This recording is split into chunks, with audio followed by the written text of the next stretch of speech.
மக்களே, நீங்களே சொல்லுங்க, அதிகமா டீ குடிச்சா என்ன வரும்? வியாதி வரும். என்ற மாமியாருக்கு இது புரியவே மாட்டேங்குது.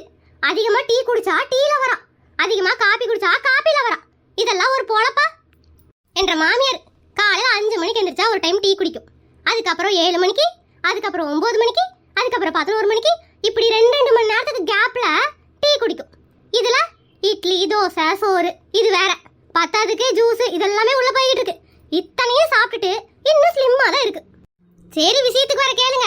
இவங்க கிட்ட போய் இப்படிலாம் டீ குடிக்காதீங்க வியாதி வந்துரும்னு சொன்னா அவங்க சொல்றாங்க நான் டீ லவர் அப்படின்னு.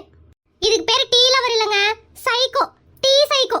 இப்பதான் டீ குடுத்துட்டு வந்தனா இன்னும் கொஞ்ச நேரத்துல பாருங்க அலாரம் வச்ச மாதிரி முப்பாத்தா டீயை குடுன்னு கூப்பிடும். இந்த வீட்டுக்கு கல்யாணம் பண்ணிட்டு வந்து உருப்படியா நான் பார்த்த வேலை என்ன வேலை தெரியுமா? டீ போடுறதா. சரி, அது விடுங்க, இதெல்லாம் என் தலையெழுத்து. உங்க வீட்ல யாரும் இப்படி டீ குடிக்கிறா? டீ லவர்னு யாராவது சொல்லி சுத்திட்டு இருக்காங்களா? இப்படி யாராவது இருந்தா கீழே கமெண்ட் பண்ணுங்க.